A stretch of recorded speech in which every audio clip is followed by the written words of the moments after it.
강의를 해주실 분은 이상호 세라피노 신부님이시고요.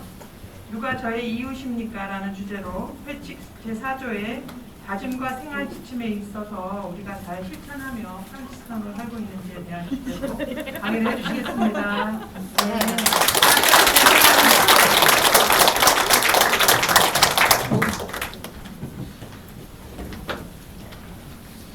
제가 일어서면 여러분들이 저를 너무 우러러보실 것 같아서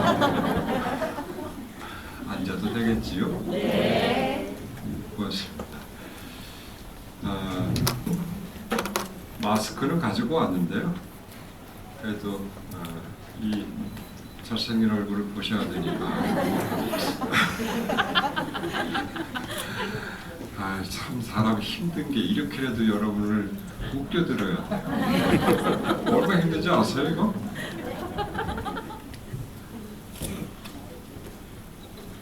저는 소개받은 대로 이상호 세라피노입니다. 현재 제기동 프란치스코의 집 밥집 사장이고요.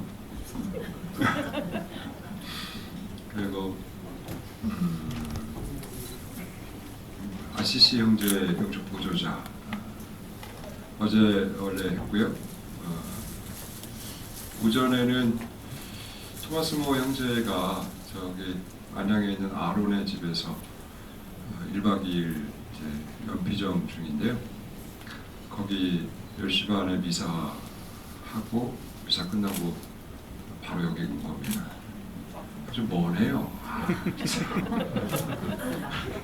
그래서 제가 좀 더위를 식혀야 하는 시간을 제가 이렇게 갖고 있는 겁니다. 제가 왜 이렇게 느려 터졌냐 이렇게 생각하지 마시고 제가 좀 열이 받아 있어요. 그래서 열을 식힌다. 참 진짜 머네요. 아침에 제기동, 아론의 집 안양에서 성북동, 또 성북동 일정이 끝나면 제가 오늘부터 또 저희 몇몇 형제들하고 제주에서 연피점을 갔거든요. 또 제주. 참 오늘 참 버라이어티하네요.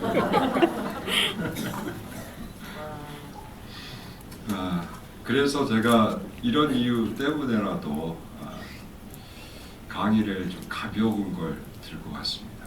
저의 상태도 그러하고 또 오늘 이제 원래 회가 아니고 피정이잖아요. 그래서 그 피정에 너무 무거울 필요는 좀 없겠다. 그렇지만 뭐 저를 아시는 분은 저에 대해서 알고 있는 바 중에 하나가 쟤는 정답이 없어. 항상 우리 머리를 복잡하게 해. 뭐 그럴 겁니다. 그러니까 머리가 복잡해지시더라도 그건 어쩔 수 없다. 그거는 저의 말이 어려울기도 하겠지만 여러분의 머리가 나쁘다라고 하는 것도 뜻이 아닌가. 오늘 좀 그 충격이 많으시겠어요, 그죠? 청자들에게 막 머리가 나쁘다 뭐 이렇게 말하는 사람 처음 보셨죠? 네, 앞으로 두 번 다시 볼 일은 없을 거예요.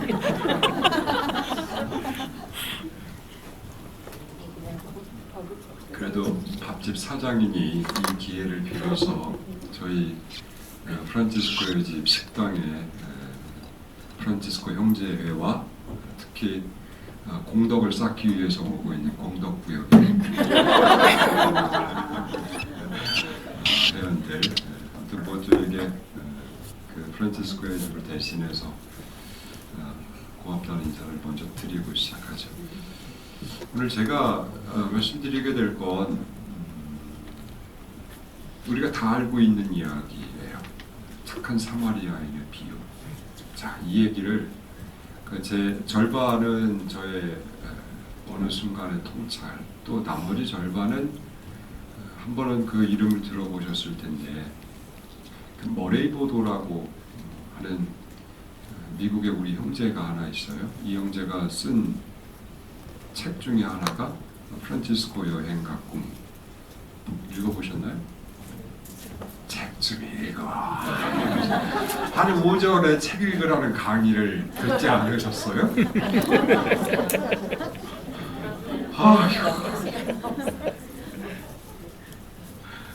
머레보도라고 아무튼 뭐 저기 형제회 생활 시작하면 필독서 중에 하나일 텐데요. 프란치스코 여행 꿈. 그렇구나. 이 형제가 뭐 책을 많이 써요. 그 중에 하나가 그 중에 하나를 제가 조금 심심해서 번역하다가 거기서 일부 좀 가져와서 이렇게 말씀을 드리려고 해요. 그래서 착한 사마리아인의 비유를 좀 읽지요. 어떤 사람이 예루살렘에서 예리코로 내려가다 강도들을 만났다. 강도들은 그의 옷을 벗기고 그를 때려 쳐죽음으로 만들어 놓고 가버렸다. 마침 어떤 사제가 그 길로 내려가다가 그를 보고서는 길 반대쪽으로 지나가 버렸다. 레위인도 마찬가지로 그곳에 이르러 그를 보고서는 길 반대쪽으로 지나가 버렸다. 그런데 여행을 하던 어떤 사마리아인은 그가 있는 곳에 이르러 그를 보고서는 가엾은 마음이 들었다. 그래서 그에게 다가가 상처에 기름과 포도주를 붓고 싸맨 다음 자기 노새에 태워 여관으로 데리고 가서 돌보아 주었다. 이튿날 그는 2데나리온을 꺼내 여관 주인에게 주면서 저 사람을 돌보아 주십시오. 비용이 더 들면 제가 돌아올 때에 갚아드리겠습니다 하고 말하였다. 너는 이 세 사람 가운데에서 누가 강도를 만난 사람에게 이웃이 되어 주었다고 생각하느냐? 율법 교사가 그에게 자비를 베푼 사람입니다 하고 대답하자 예수님께서 그에게 이르셨다. 가서 너도 그렇게 하여라.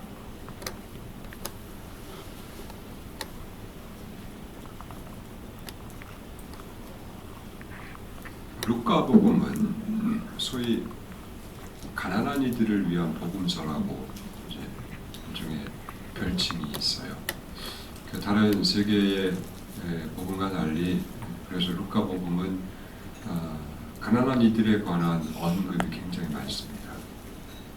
가난한 사람들, 그리고 가난한 병자들, 가난한 여인들. 그제 복음도 우리가 좀 들었었잖아요. 그 예수님 십자가 밑에 있었던 그 여인들, 아니다. 예수님을 돕고 따랐던 그 여인들의 이름을 며칠 전 복음에서도 들었죠. 루카복음 그렇게 그 당시 여러 종교, 사회, 정치, 경제 이런 측면에서 소외되고 있다라고 간주되어지는 사람들 그냥 가감하게 적시하면서 자기 복음서를 기록합니다. 그런 이제 복음서 저자의 의도 중에 하나가 오늘 읽어드린 착한 사마리아인의 비유 이야기예요.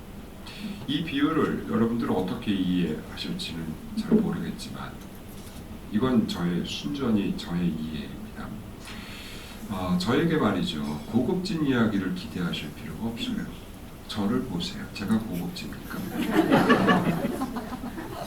꼭 맞대잖아. 그냥 살면서 생각해 보는 거죠. 생각할 만한 거리를 하나 드립니다. 어쨌든 제가 이해하는 이 비유에 대한 해석을 좀 말씀을 드리면 이 비유를 얼핏 보면 좀 다소 강도 높고 극단적으로 저는 이웃은 없다 이렇게 표현하는 것도 틀린 말은 아닐 거라고 생각해요.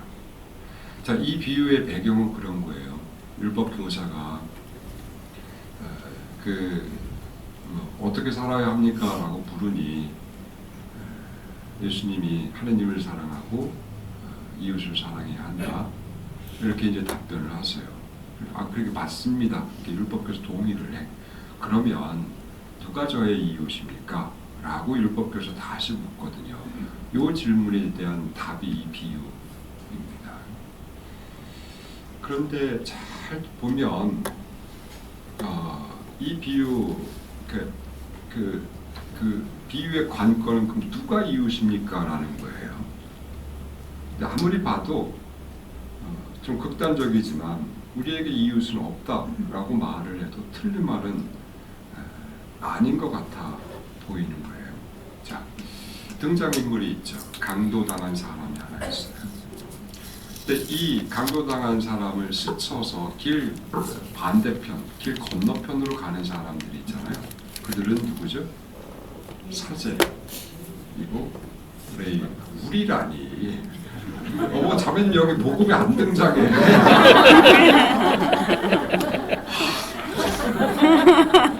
아유, 대단하신 분을 우리가 앉혀놓고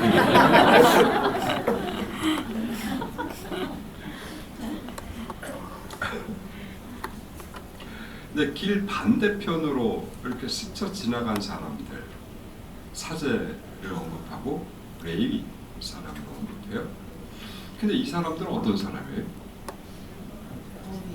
보통 우리가 이웃으로 간주하는 사람 아닌가? 자, 이제 저의 이야기를 들으면서 여러분의 의식 세계와 비교해 보는 거예요. 소위 우리가 사제 그리고 레이 사람이라고 부르는 그 사람들은 우리 이웃으로 간주될 수 있는 사람이에요. 그리고 더 그럴 수 있는 게 이 강도당한 사람하고 이 사제나 레위 사람은 같은 동족일 수도 있어요. 그럼 이웃일 가능성이 많은 사람인 거예요. 이 사람은. 막말로 제가 여러분들에게 잠정적으로 이웃이라고 말해줄 수 있을까? 갑자기 머리가 이제 멈췄어요. 근데 비유는 아닐 수 있다라고 말을 하고 있는 거예요.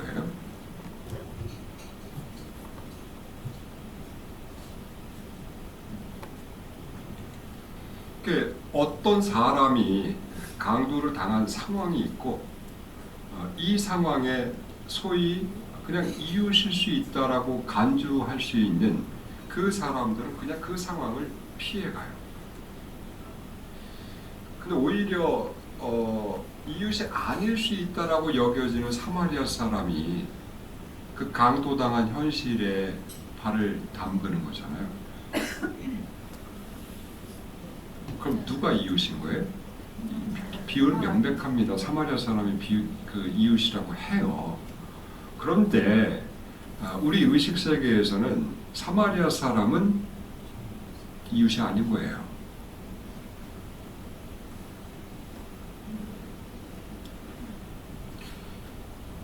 그러니까 이렇게 말해야 하지 않을까?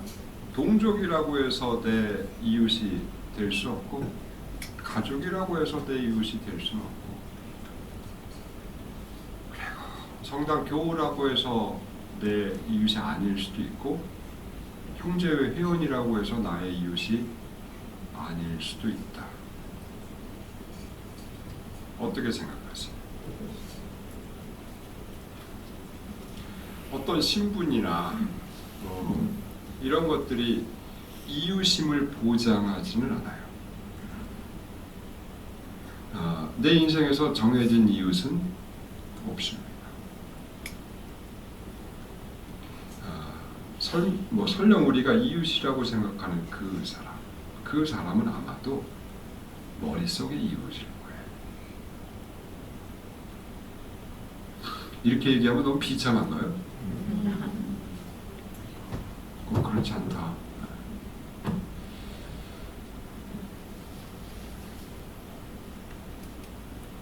이 비유에는 어떤 독특한 표현이 몇 번 자주 등장해요. 그건 어떤 표현이냐면 어떤이에요. 어떤 사마리아 사람, 어떤 강도당한 사람, 어떤 사제, 어떤 레위 사람, 어떤. 이거 되게 모호한 표현이잖아요. 그러면 이 어떤이란 표현이 아이고 참 제가 제 죄송하지만 점심을 안 먹고 왔어요. 그러니까 저의 양식을 먹어야 하기 때문에 그냥 저는 뭐 이렇게 혼자 먹냐고 이런 부러워하지 마시고.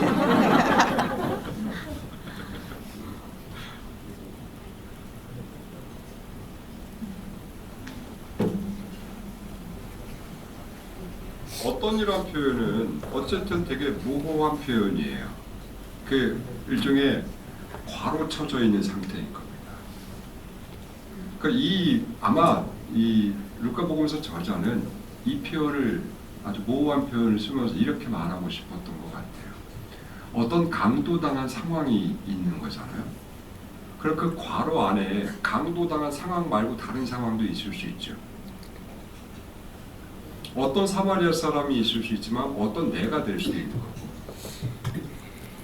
그러니까 이건 비유이지만 어떤이라고 하는 표현을 쓰면서 그 상황이든 그 상황에 있는 사람이든 다 그 어떤의 자리에 들어갈 수 있지 않을까? 라고 말하는 게 아닐까 싶어요. 실제로 내가 강도를 당할 수 있잖아요. 넘 얘기 같지만 실제로 우리는 그렇게 겪으면서 살아요. 설마 그게 내 일이겠어? 그 일이 내 삶에 벌어지죠. 잠재적인 가능성의 상태에 있기는 합니다만 아마도 그 상태를 어떤이라고 하는 표현을 쓰면서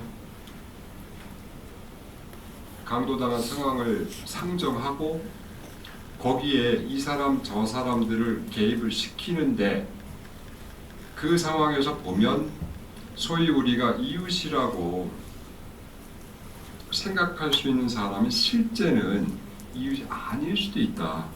오히려 우리 민족에는 왼수요, 적대자요, 그냥 인간 취급도 하지 않는 저 사람이 그 어떤 사마리아 사람에 들어갈 수도 있다라고 말을 하는 것일지도 몰라요.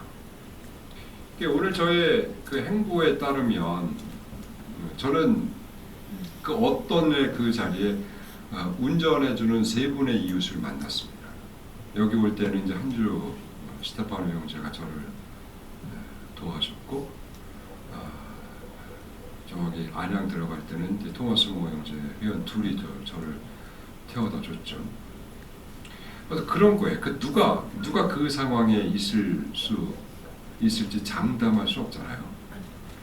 그래서 개연적이다, 개연성이라고 말을 해요. 충분히 일어날 수 있고 어떤의 그 자리에 내가 들어갈 수도 있고 네가 들어갈 수도 있다라고 말을 하고 있는 것일지도 몰라요. 그러면 처음에 어찌 보면 우리에게 이웃은 없을 수 있다. 근데 이웃은 괄호 쳐놓고 어떤 상황이 벌어지면 그 상황에 들어가는 그 사람이 이웃이 될 수도 있고 그냥 스쳐 지나가는 사람이 될 수도 있다라고 하는 거예요. 우리가 호기 있게 나는 항상 저들의 이웃이야 이렇게 장담해서는 안 됩니다. 그거 제가 보기엔 되게 건방진자하신 것 같아요. 실제로 저도 그러했겠지만 손이 필요한 그 상황을 외면하고 지나가는 순간들이 꽤 많잖아요. 소위 명색이 저는 신부인데 신부도 그 짓을 하잖아요.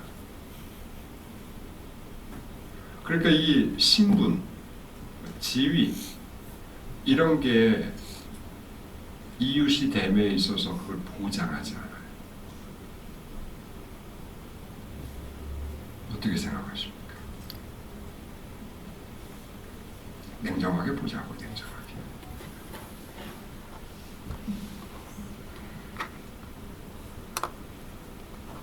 그래서 이렇게 이제 언어 표현을 좀 수정해가지고 제가 보기에 이웃은 있는 게 아니에요. 이웃은 되어주는 거. 이웃은 항상 그렇게 있는 사람들이 아니에요. 그 상황이 아주 구체적인 상황이 벌어지면 그때 그곳에서 이웃으로 서 있고 뭔가를 하는 그 사람이 이웃이 되는 겁니다. 복음에 따르면 예를 들어서 제가 가끔씩 수도원에서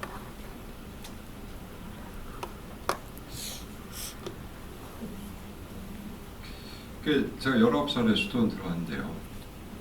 그때 이제 뭐 머리가 이제 머릿속에 아무것도 없는 거죠. 뭐 프란치스코 보고 이런 거 없죠. 물론 그 뭐 저는 이제 프란치스칸 출신, 프란치스칸 본당 출신인데 그래도 뭐 프란치스코에 대해서는 전혀 모르죠. 아무튼 들어오자마자 이제 습득하는 것 중에 하나는 서로에 대한 호칭에 형제라고 부르라 하잖아요. 여기 뭐 제수 프란치스코에도 마찬가지입니다. 근데 이 표현 되게 이상한 표현인 거예요. 왜 내가 너를 형제라고 불러야 되는 거야? 육신의 형제지간도 아닌데 그 영신적 형제지간이라고 해서 그렇게 부르는 거잖아요. 그런데 제가 수도원에서 30년 넘게 지금까지 살고 있지만 제가 뭐 이제 이 수도에 한 167명 정도 있을 거예요. 저하고 같이 살았던 형제들은 그렇게 많지 않거든요. 저기 멀리 떨어져서 사는 형제나 저하고 함께 살지 않았던 형제들이나 사실 잘 몰라요. 근데 형제라고 부르래. 그 형제라 부르는 거죠.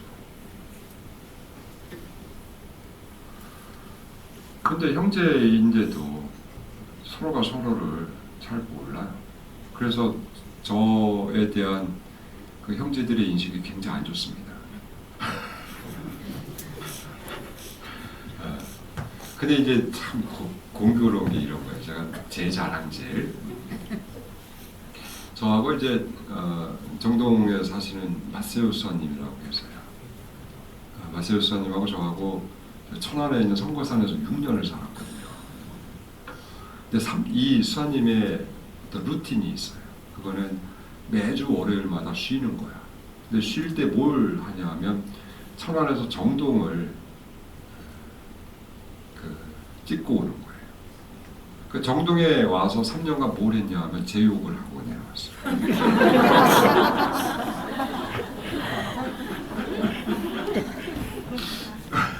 진짜로.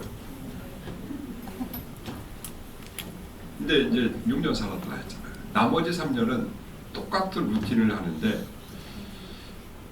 정동 가서 제 칭찬을 하고 내려오는 거예요. 제가 바뀌었을까? 저는 바뀌지 않습니다. 그러니까 멀리서 알고 있었던 그 사람을 실제로 같이 살아가는 과정에서 알아가는 거죠. 알아가면서 너는 이런 사람이구나 라고 자기 정의를 내리는 시점까지 우리는 한동안 같이 살아가면서 알아야 돼요. 근데 이 과정이 없이 형제라고 부르라 하잖아. 뭐 호칭이니까 부르면 되지 뭐. 근데 그 호칭이 저 사람에 대한 그 어떤 감흥이나 움직임을 유발하진 않아요. 그냥 부르는 거죠.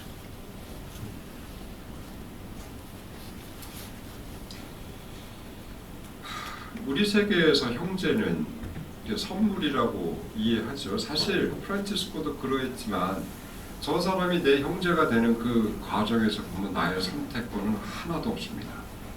그냥 이렇게 만들어진 거죠. 그 프란치스코도 뭐 자기 유언에서 얘기하지만 주님께서 나에게 형제들을 주셨다고 얘기하지 내가 가서 선택했다고 말을 하지 않아요. 내 의도, 내 의지 전혀 개입되지 않은 그 상태로 나에게 온 게 형제들이거든요. 근데 인간에게는 호불호가 있잖아요.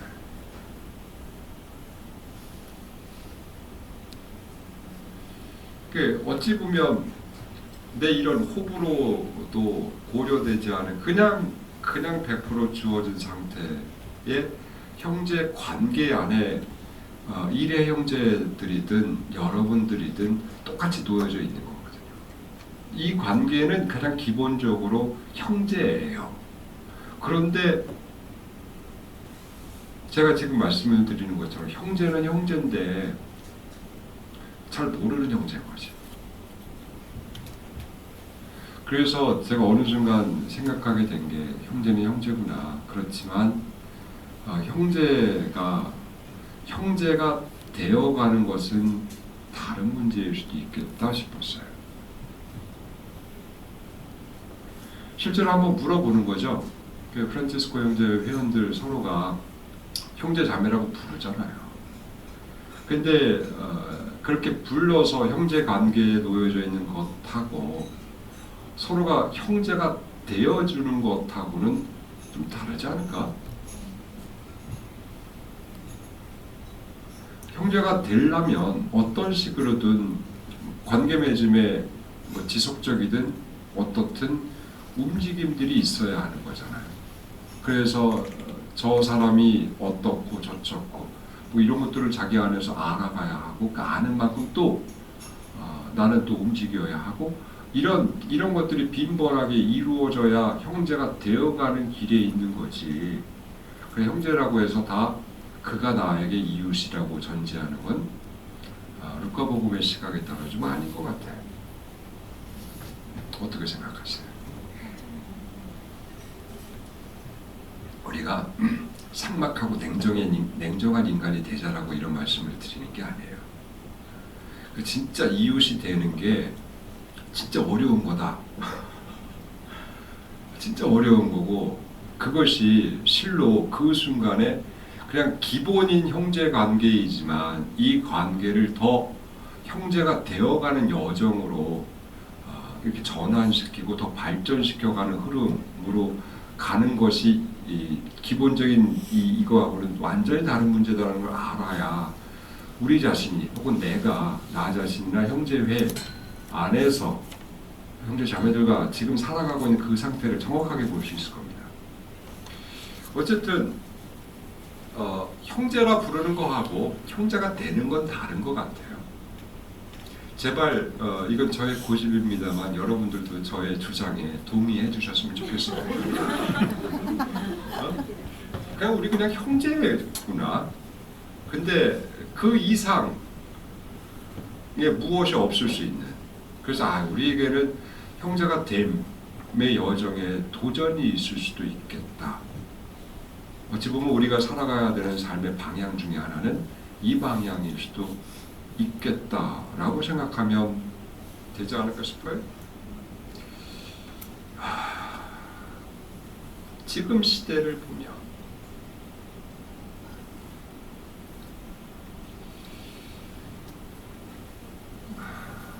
이웃을 찾기가 굉장히 어려운 시대 같아 보여요. 왜 이렇게 말하냐 하면 강도당한 사람이 없어 보여요.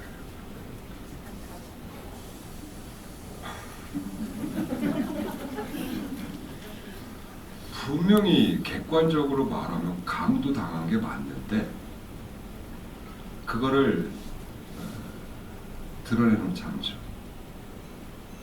자기 안에 고립시키고 강도당하면 마치 대단히 이제 쪽팔린 것처럼 뭐 대단히 모질한 것처럼 그래 덜 부끄럽기 위해서라도 자기가 강도당한 현실을 부정하는 현실로 보이는데 어떠실까요? 분명히 강도당한 건데 그런 여러 이유들 때문에 강도당하지 않은 척하니까 이웃이 없네. 이웃이 되어줄 가능성조차 없는 거예요. 오직 독고다이로 그냥 나는 아무런 문제가 없어라고 살고 있는 것 같지만 사실은 다 강도당하는 거잖아요. 이 시대를 우리가 그래서 살기 어려운 이유가 그것 때문에 그렇습니다. 이웃이 필요한 상황, 그래서 어느 누군가 이웃이 되어주는 상황은 관계를 만들어주잖아요.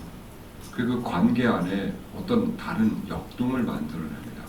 그것이 사람들로 하여금 그래도 살만나게 하고 그것 때문에 살 수도 있겠고 그래서 살아야 하는구나라고 생각하게 될 텐데 얼핏 보면 강도당한 사람이 없어 보여요.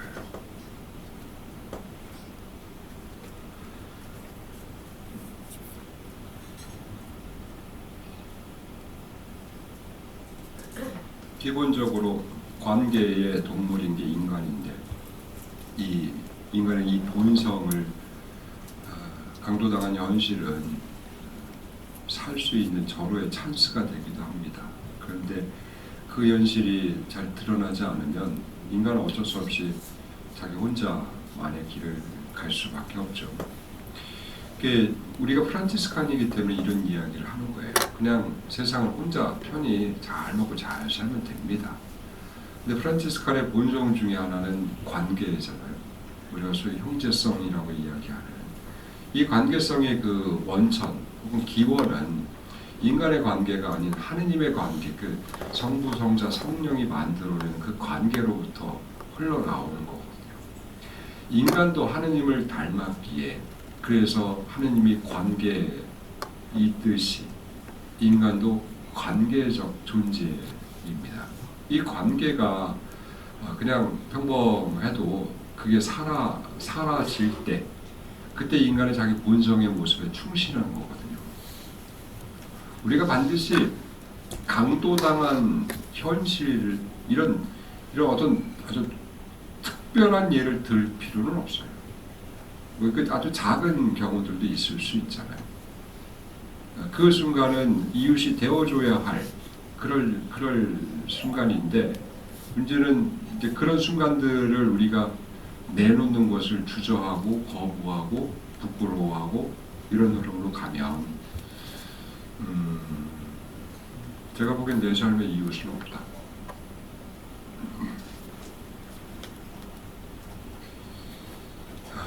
제가 한 가지 좀 비싼 이야기를 이거 안 되는데 시간이 그러면 안 되지? 비싼 이야기 못 하겠다.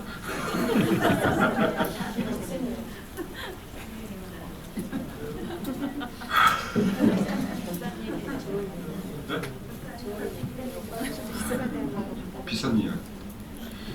비싼 이야기를 빨리 할게요. 제가 몇 시까지 해야 되는 거죠? 30분이죠? 40분? 맞습니다. 이게 진짜 비싼 얘기예요. 이제 제가 2014년에 경남지구 형제 회원들하고 프랑스, 이태리 성지순례를 갔었습니다. 그때 아무튼 그날은 이제 아시시에 있는 포르주글라 그 작은 성당, 오리지널 성당에서 미사를 하게 됐어요. 근데 순례단하고 평범하게 미사하는 거죠. 근데 미사 내내 여기가 제되면 저쪽에 이만한 입구분이 있거든요. 아침에 거기에 외국인 여성 하나가 키 작은 여성이 이렇게 서 있었어요. 눈에 몇 번 들어는 오는데 그냥 여기 성지순례 온 여인이 이러니 이렇게 생각하고 미사를 마무리하고 옷을 갈아입으러 나오는데 그때 동행했던 여행사 사장이 한 외국인 여성을 데리고 저에게 오는 거예요. 그래서 이 여인이 그 사장이 저한테 신부님 이 자매가 신부님을 안 돼요. 나 외국 여자 안 사는 거예요. 너무 생뚱맞은 거예요. 진짜로 제 인생에 외국인 여성을 만날 일도 없고 그리고 잘 생각해 보셔야 돼요. 그 사건이 벌어지고 있는 곳은 아시시의 포르주글라 성당이에요. 여러분들의 관할 지역은 중구잖아요. 그 옆 동네 영등포구에서 일어나는 일이 아니라고. 그래서 그 자매가 안다고 하니까 저도 아는 체를 해야 되잖아요. 참 어려워. 겉은 아는 체를 하는데 속에서는 막 머리를 굴리는 거죠. 언제 봤지? 누구지? 도저히 기억이 안 나요. 그래서 다시 묻는 겁니다. 어디서 봤냐고. 그랬더니 이 자매가 제가 2008년에 안식년이었는데 그때 제 동기 수사님하고 산티아고 길을 걸었거든요. 거기서 봤다는 거예요. 웃기죠?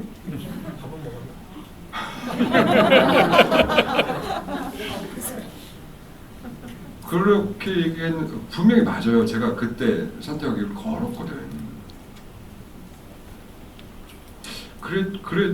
그 말을 하니까 더 친해진 척해야 되는 거잖아요. 속을 아무리 머리를 굴려도 기억이 안 나. 그래서 또 물었죠. 어떻게 기억하냐고. 그랬더니 이 자매가 당신의 목소리를 기억한다. 아유, 너무 디테일한 거야. 이 상황 자체가 가능한 일이에요? 뭐가 가능해? 그게 어떻게 가능해? 아니, 좋아. 기억이 오래 남는다고 쳐도 이게 뭐 강서구하고 양천구 그 사이에서 벌어지는 일이 아니잖아요. 자, 확률로 따지면 외국에서, 네, 또 이태리 아시시에서, 또 그 시간에 뽀르준굴라라고 하는 작은 성당에서, 또 하필 제가 봉헌하는 미사의 그 시간에 8년 전, 6년 전이죠. 6년 전에 한 여인이 8년이구나. 아니 6년이구나. 한 여인이 거기에 있을 확률은 얼마나 될까? 이 이야기가 비싼 이유 중에 하나는 제가 그걸 비행기 타고 가서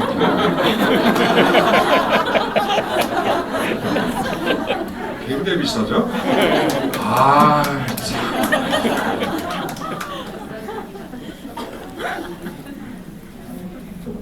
두 번째 비싼 이유는 저는 그렇게 생각해요. 한 인간이 인생을 살면서 그런 경험을 할 확률은 거의 없다. 굳이 뭐 그 체험을 과장하기 위해서 확률로 따져 묻는 거죠. 한국에서도 경험하기 어려운 건데 외국에서 특히 또 저하고 거의 일면식도 없어 보이는 한 외국인 여성, 아마 스페인 여인이었던 것 같아요. 이 여인은 작고 단단한 몸매를 가지고 있는데 주로 하는 게 걸어서 성지를 해야 하는 거였거든요. 하필 그날 거기에 있었던 거죠. 근데 더 그런 만남 자체도 신기할 뿐더러 더 고마웠던 건 이 자매가 당신의 목소리, 당신의 음성을 기억해요 라는 이 말이었어요.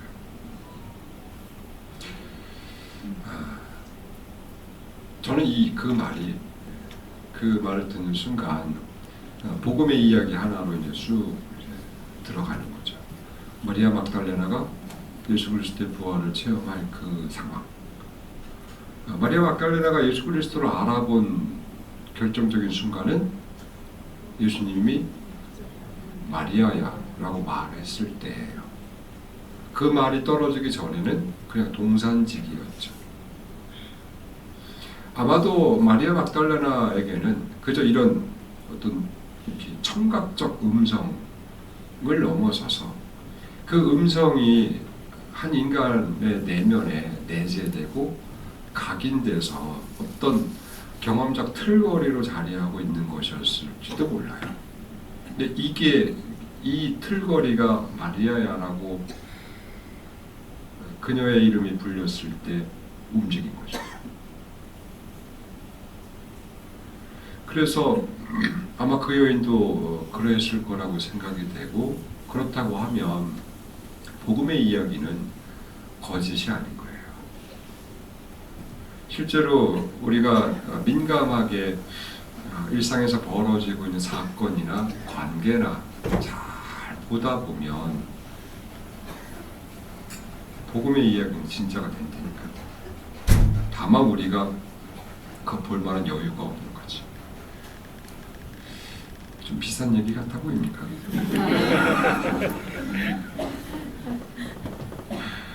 뭐 기회가 되면 그 외국 여성을 또 한번 보겠죠. 거의 불가능한 일이지만.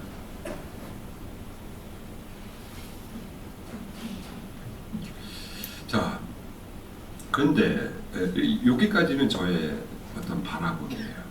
머레이 보도라고 하는 우리 형제가 쓴 책의 내용들을 가지고 조금 더 상수를 하면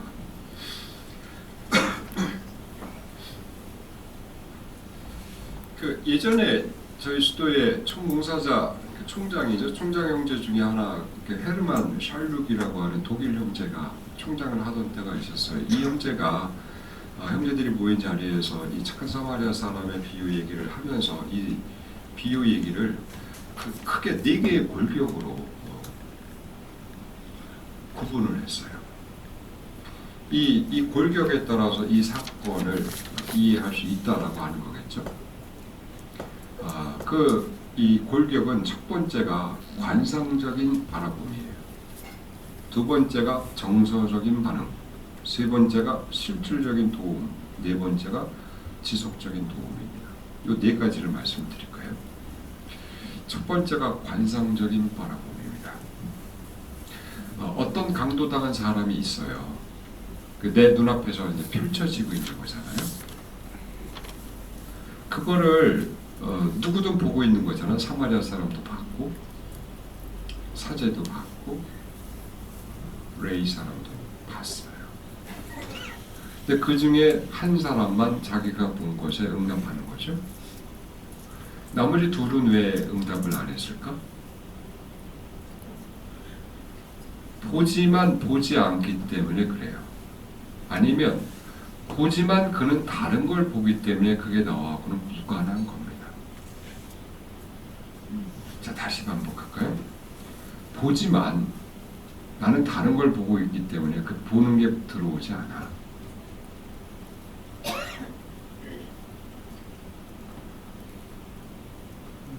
여러분들의 머리가 확실히 나쁜 것 같아요. 말이 어려운 거 아닌데. 네? 또 그렇게 또 인정하면 재미없어. 한번 튕겨줘야지. 아유. 자기 눈앞에 펼쳐지는 현실이 있어요. 근데 이 현실을 우리도 보는 거잖아요. 그러니까 그 보는 거를 보게 하는 눈이 있겠죠.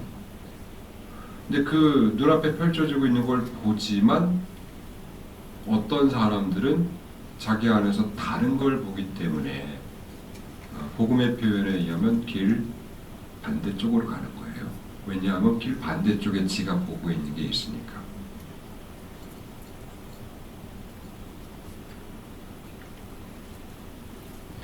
이게 눈이 있어도 보지 못하고 귀가 있어도 듣지 못하는 그 예수님의 말씀은 이런 상황일 거예요. 눈은 있는데 다른 걸 보니까 그쪽으로 가는 거예요. 길 반대쪽. 거기에 내가 볼 게 있으니까. 그런데 그런 사람들이 보통 우리가 이웃이라고 간주하는 사람들일 거예요. 그러면 그 사람들은 강도당한 사람과는 결국 이웃이 될 수 없는 사람인 거죠. 남 얘기 같지가 않죠. 그러니까 기본적으로 이 헤르만 샬룩 형제가 얘기하는 첫 번째는 관상적으로 봐라 이거거든요. 근데 관상적인 봄인 거예요. 그냥 여러분들이 지금 저를 째려보잖아요. 그렇게 보지 말라는 거지. 저를 이렇게 애잔하게 보면서 관상은 이렇게 꿰뚫어 봐야 되는 거거든요.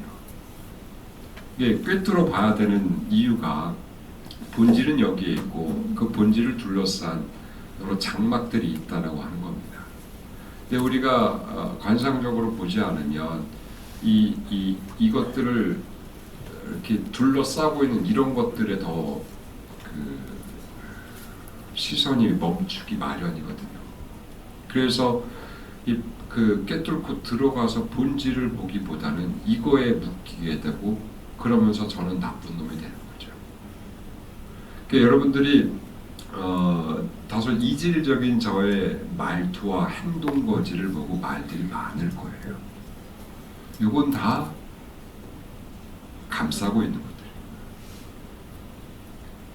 그래서 이거를 넘어서서 안으로 쑥 들어와야지만 상황, 사건, 관계 이거의 본질을 볼 수 있거든요. 그래서 관상하는 사람들의 특징 중에 하나는 판단이 더딥니다. 오래 보고 오래 생각하고 그러죠. 마리아처럼. 이게 우리가 괜히 도사 뭐 이런 차원으로 관상을 이해할 필요가 없어요. 일단 그냥 오래 보는 거예요. 이렇게 뚫어지게. 그럼 어느 순간 뚫어지겠지. 그러면 그 가로막고 있는 것들을 넘어서 그러면 사마리아 사람과 이 강도당한 사람 그 사이에 뭐가 가로막고 있는 거죠? 우리 인식에 따르면 그는 사마리아 사람이라는 거예요. 우리 민족의 배신자. 그리고 사마리아와 유다, 그러니까 북부 이스라엘이 아시리아에 이제 멸망당하면서 거기 아시리아 종교와 아시리아 사람들의 피가 섞이거든요. 그래서 그 사마리아 사람들이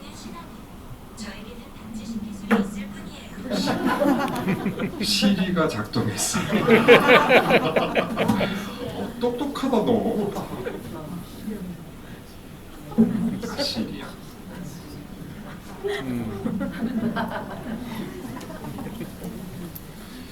그래서 이제 종교도 섞이고 피도 섞이고 그 이후에는 또 로마의 지배를 받게도 되고 이런 것들을 얘기해 주는 게 요한복음의 사마리아 우물에서 예수님과 그 사마리아 여인과의 대화거든요.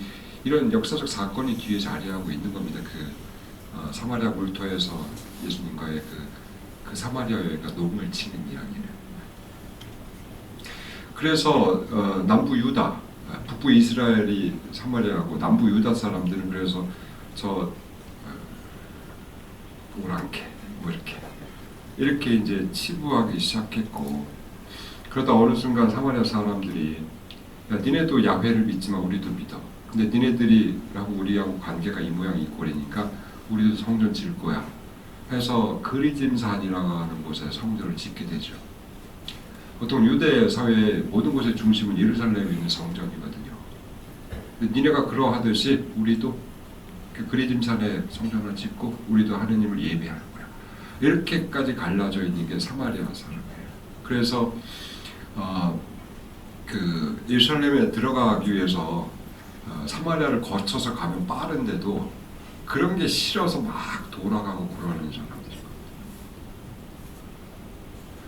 그러니까 우리의 인식 속에 저 사람은 사마리아 사람이라고 하는 이 장벽들이 이렇게 치어져 이렇게 있는 거거든요.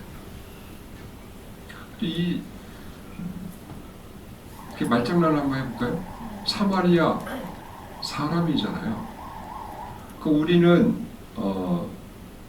저는 그렇게 주장하는 거죠. 사람을 봐하는데 우리는 사마리아를 보는 거예요. 우리가 너무 얘기하는 것 같지만 우리 주변에도 사마리아 이 자리에 들어갈 여러 이유들 많잖아요. 뭐 신분, 재산, 학력, 뭐 잘나고 못나고. 저는 사실 부족한 게 없어요. 이 정도의 잘생겼고 여러분들이 지금 별로 재미없어 하는 것 같아서 웃기는 거예요. 억지로. 그런 것들이 장벽이거든요. 이걸 꿰뚫고 들어가면 사람이 있는 겁니다. 그 사마리아 출신이지만 그도 역시 사람, 강도를 당했지만 그도 역시 사람. 이 사람에 가닿기 위해서 관상적으로 보라고 하는 거예요. 외적인 모습, 관상적으로 보는 사람의 외적인 모습 중에 하나는 판단에 더디고 보고 계속 보고 오래 보고 한다는 거예요. 그러다 보면 말하기보다는 뒤로 이렇게 머무르는 거에 더 익숙해지죠. 마리아처럼. 어떻게 생각하십니까?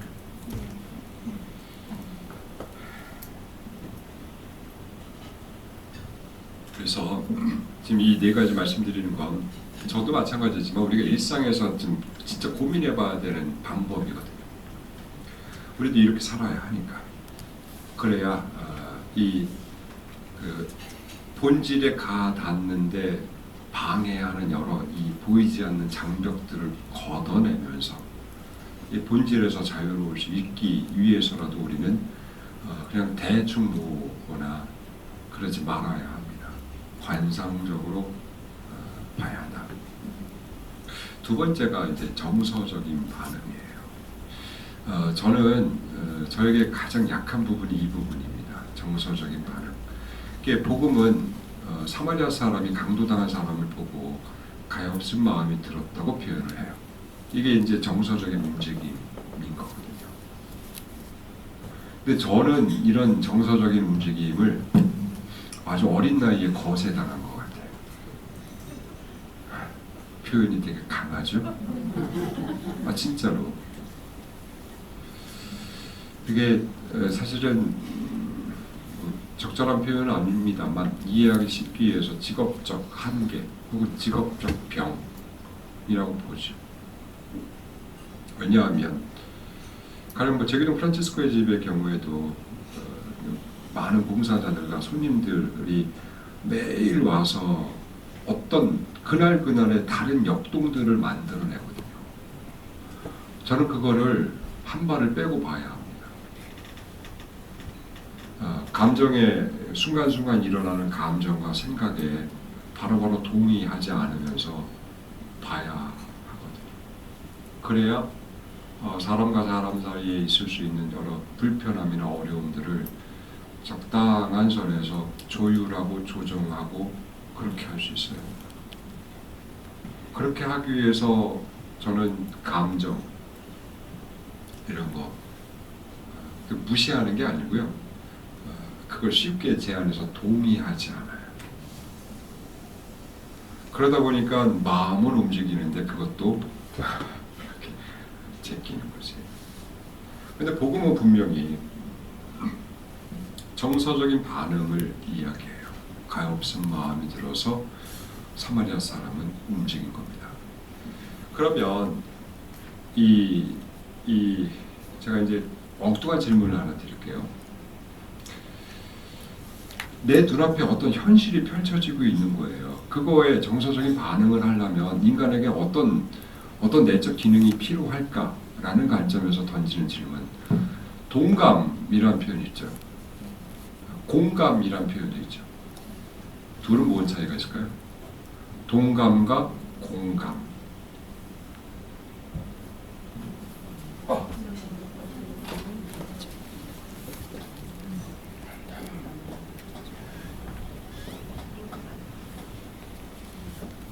동감하고 공감하고.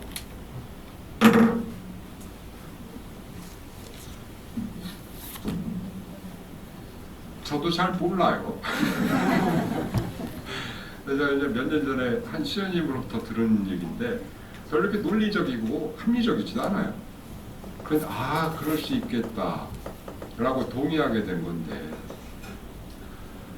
동감은 내가 저 사람하고 같은 걸 경험할 때 느끼는 감정이죠. 공감은 같은 걸 경험하지는 않아도 이 관상적 시선으로 하여금 그 건너에 저 사람이 저렇겠구나라고 생각하고 헤아리고 이해할 때 느끼는 감정. 어떤 게 더 어려운 거예요? 공감이 더 어려운 겁니다. 우리 근데 동감이라도 해야 되잖아, 그죠? 우린 동족 상잔의 비극을 가지고. 근데 동감과 공감도 어쨌든 마음의 움직임인 거예요. 정서적인 반응입니다. 이게 사람으로 하여금 손발을 움직이게 하는 거거든요. 그런데 한 번 더 들어가면 공감이 안 되는 인간이 있어요. 자, 예를 들면 제가 좀 그래도 고급진 표현을 하는 거 쓰면 제가 좀 비싼 이야기도 하고 고급진 이야기도 합니다. 그 삐아제라고 하는 이름 한번 들어보셨죠? 네. 이 사람이 인지발달 이론을 전개했죠. 이 사람의 이론에 따르면 대략 2살부터 7살 전조삭기라고 불리는 그 시기에 아이들이 어떤 도전적 과제가 하나 있죠. 근데 부정적 습성도 있지만 그 이면에서 그걸 달리 표현하면 도전적 과제입니다. 그거는 이런 현상, 그 2살부터 7살 사이에는 이렇게 인식을 한대요.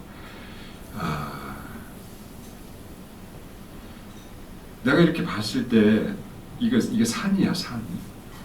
근데 이렇게 봤을 때 산은 지금 이렇게 생겼거든요. 그럼 여기서 이걸 봐도 산이 이렇게 생겼다고 생각한다는 거예요. 근데 이 너머에서 이쪽 면의 산을 보면 이 산의 모양은 다르거든요.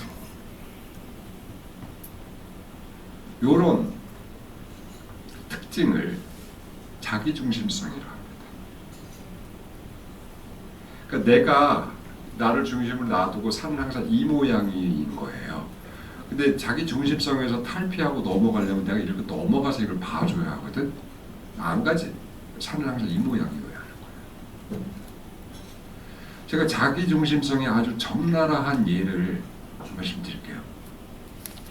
이건 제가 100% 장담할 수 있습니다. 여러분 전원이 웃을 수밖에 없어요. 무슨 배짱으로?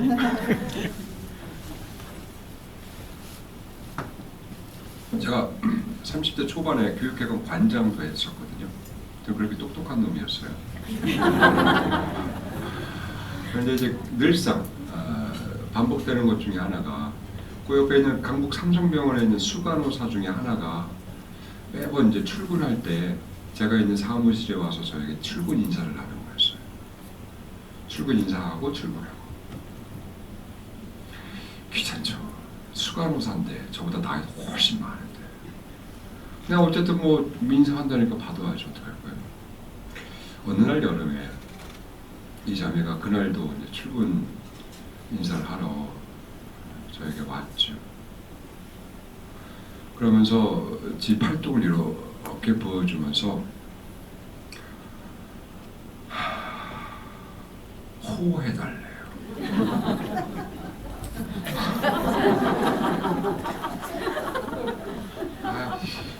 아침부터 뭐 하는 짓이야 이게. 왜? 그랬더니 어제 목이 5방 물렸다고. 그래서 제가 또 이상한 상황 아닙니까 이거? 그래서 물었어. 야, 아니 수간호사가 말이요. 지금까지 수간호사가 되기까지 얼마나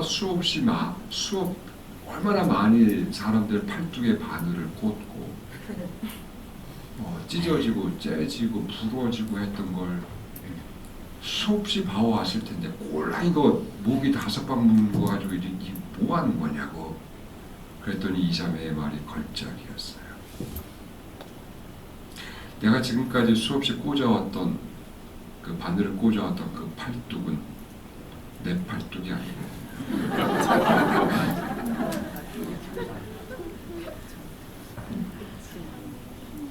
내 팔뚝은 지금 가려.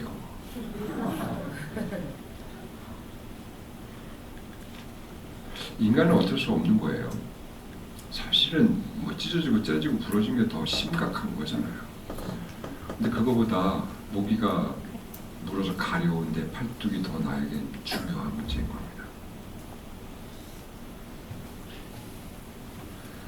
이렇게 살면 저는 그 수간호사 되게 고마워해요. 저희가 어린 나이에 이게 자기중심성의 한 양상이 이런 거구나 라는 거 알게 해줬거든요. 우리도 다 그래요. 사실은 내가 힘든 게 제일 무거운 거지. 사실 제 3자가 보기에는 아무것도 아닐 수도 있지만 내 주관의 입장에서 내가 제일 무거운 거예요.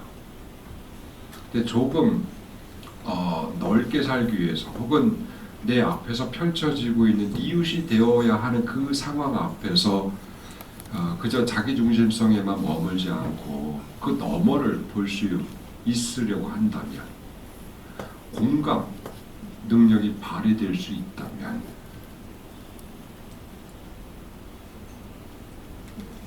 어떻게 생각하세요?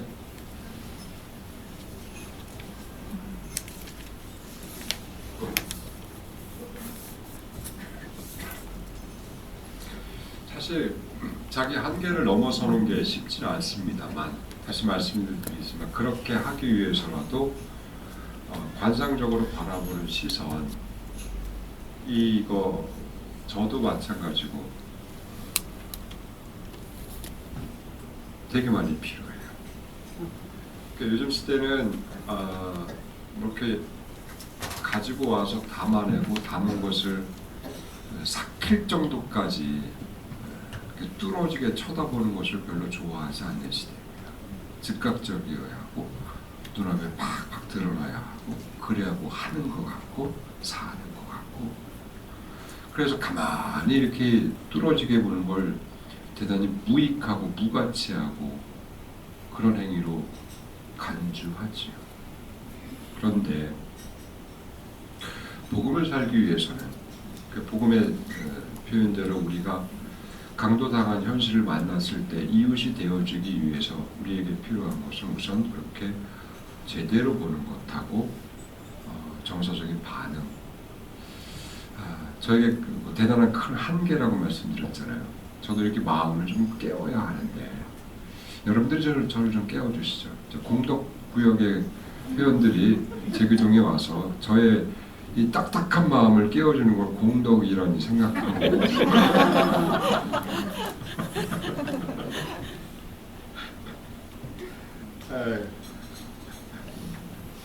어쨌든 뭐 그게 동감이든 공감이든 혹은 뭐 동정이든 연민이든 마음이 움직여야 한다는 거잖아요. 근데 이것도 사실 인간이기에 그러해야 하는 거예요. 저처럼 인간 같지 않게 살면 삶이 항상 건조하거든요. 움직임이 거의 없습니다. 근데 인간이기에 우리는 마음의 움직임, 정서적인 반응 이런 것들을 해야 하는 거예요. 세 번째 얘기는 실질적인 도움입니다. 이 강도당한 사람에게 사마리아 사람이 했던 건 단순했죠. 상처를 싸매주고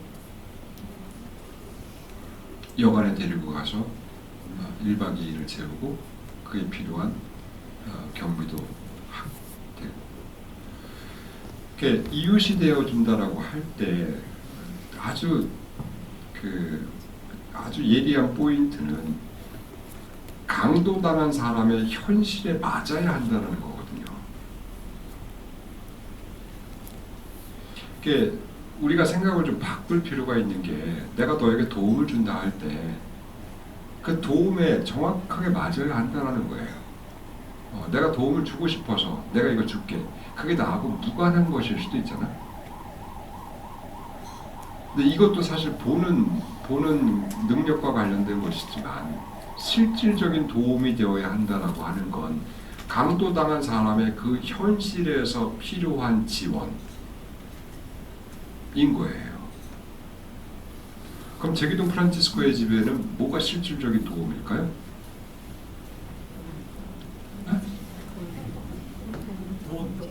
돈 아니에요.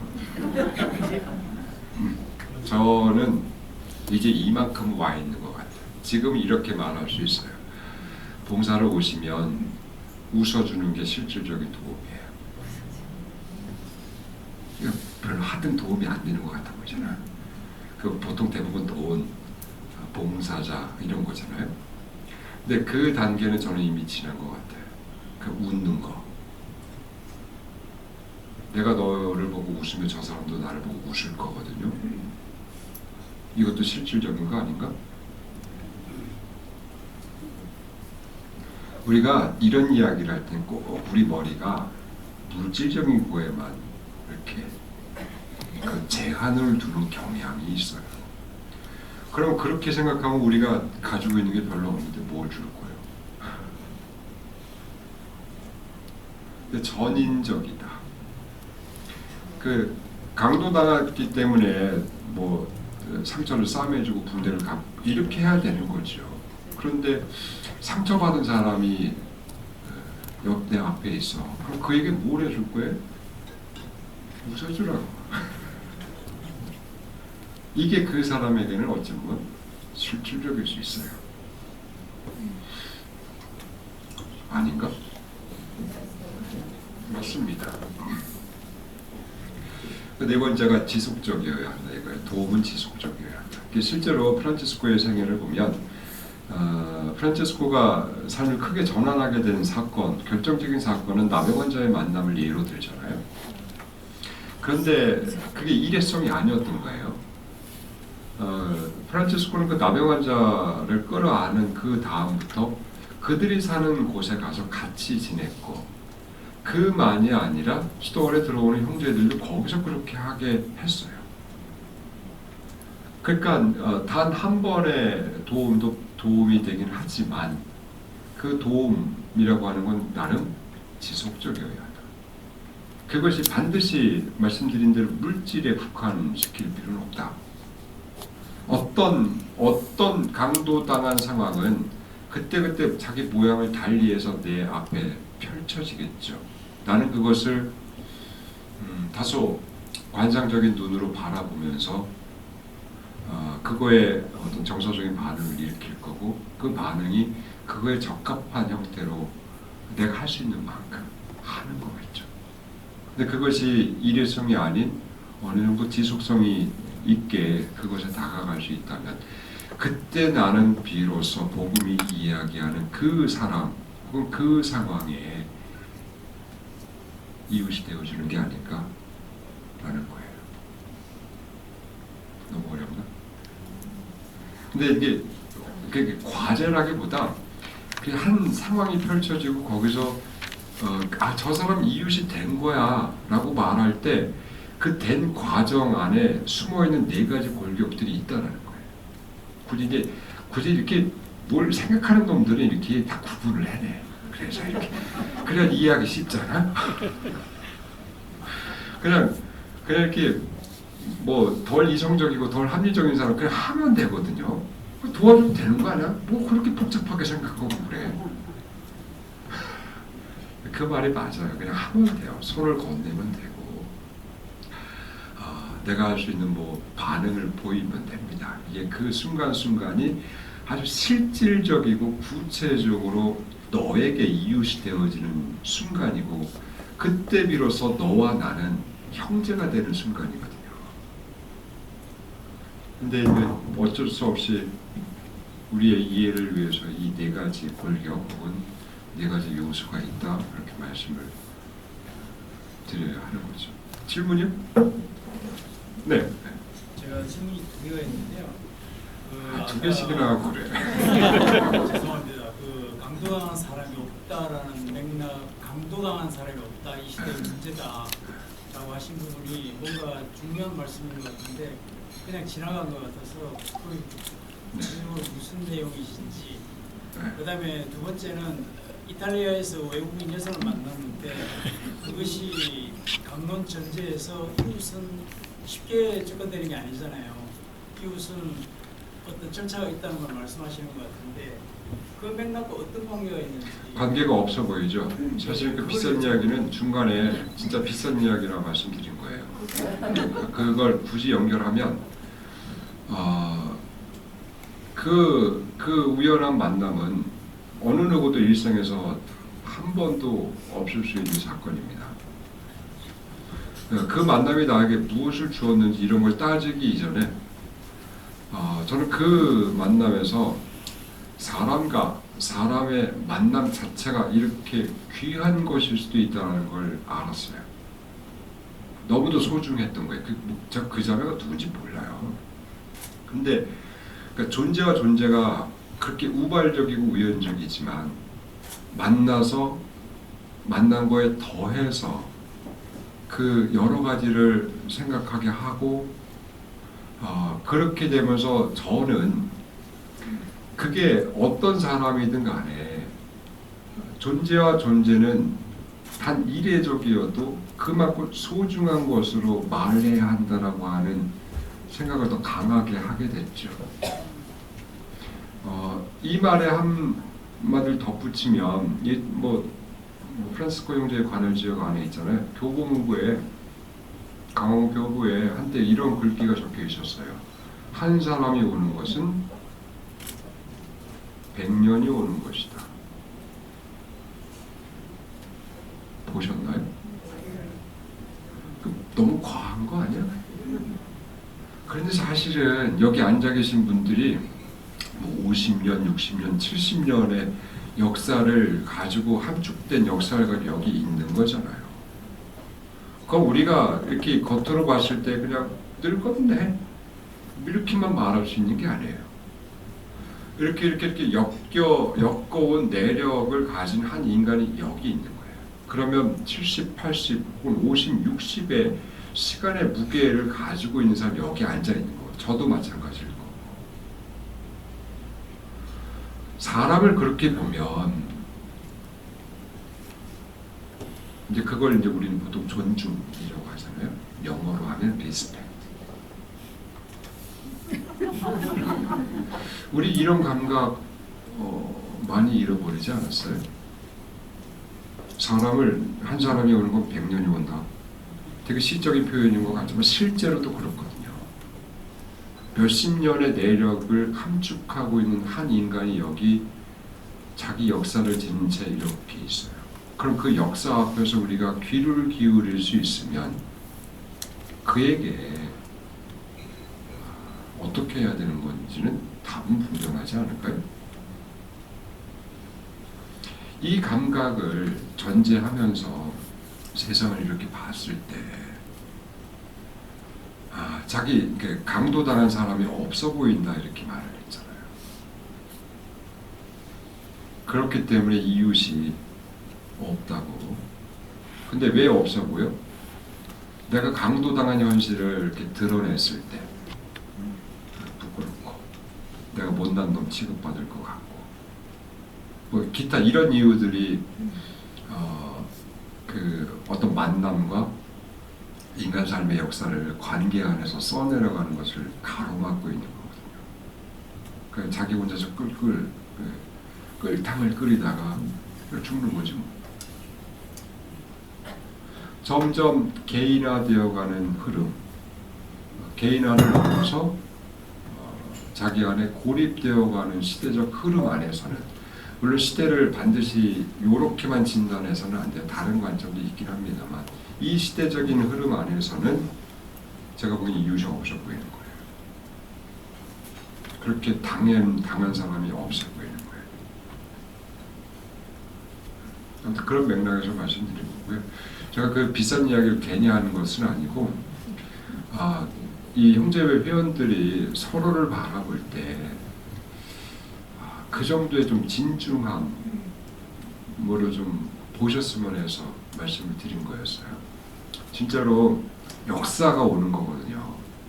그 역사가 옳든 그르든 화려하든 뭐 초라하든 상관없이 지금까지 살면서 뭐 고통과 괴로움과 뭐 기타 등 이런 것들이 막 농축이 돼서 지금의 내가 이렇게 있는 거잖아요. 그러니까 이게 지금까지 살아오면서 이 과정은 다 그냥 아무것도 아닌가? 그렇지 않거든요.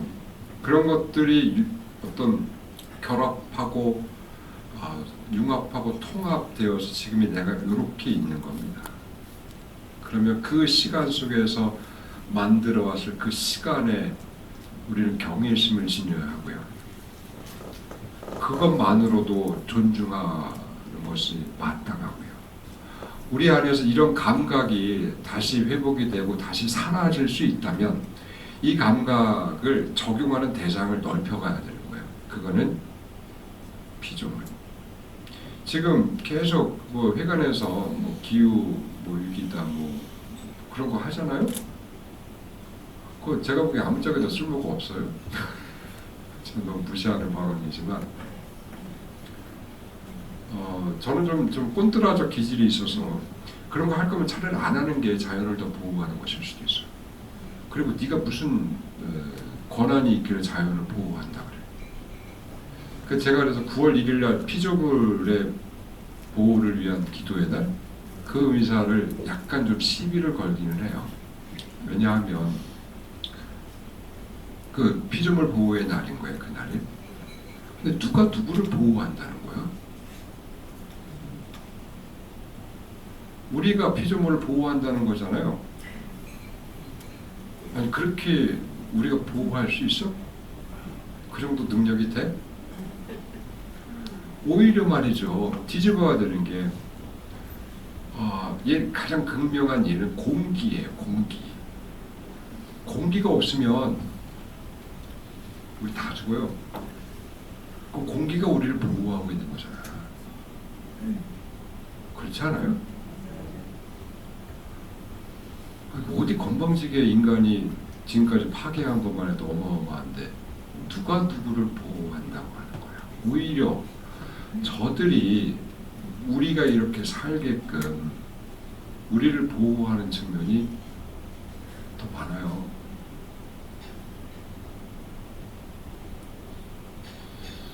그래서 저는 적어도 인간 대 인간뿐만 아니라 그 영역을 넓어서 존재하는 모든 것들을 그렇게 소중하고 존귀하게 바라보는 감각이 우리 안에서 먼저 회복이 돼야 한다고 생각이 되고요.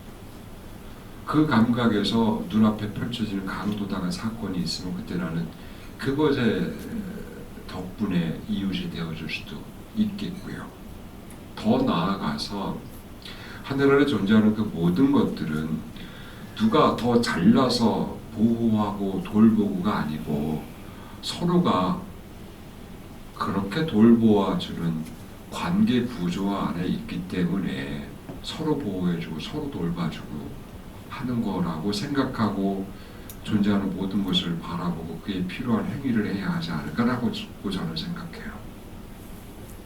제가 산에서 6년 살 때 많이 살면서 얻었던 경험 중에 하나가 그거였거든요. 산이 저를 보호해 주는 게 제가 산을 유지하고 관리하는 것보다 더 컸어요. 저는 그냥 아주 보잘것없는 인간에 불과했고요. 제가 할 수 있는 것보다 산이 저에게 할 수 있는 것이 더 많았습니다. 그 적어도 우리가 프란치스칸이라고 하면 관계는 제가 말씀드리는 이 관점에서 좀 봐야 하지 않을까 싶어요. 조금 뭐 죄송한 표현이지만 관계를 대할 때 우리 굉장히 교만하고 건방지다. 내가 널 돌봐줄게. 그럼 제가 이렇게 적나라하게 제가 여러분들 돌봐드릴게요. 그럼 여러분들 뭐라고 해야 되는 거야? 너나 잘해. 네가 뭔데? 이렇게 말하는 게 자연스럽거든요. 그런 거 아닌 것 같다. 그냥 우선 그렇게 살아오시느라고 참 애 많이 쓰셨네요. 그 삶에 무한한 존경과 존귀함을 가지고 그냥 묵묵히 그 시간을 헤아리려옵니다. 멋지지 않아요? 이렇게 사셨으면 좋겠어요.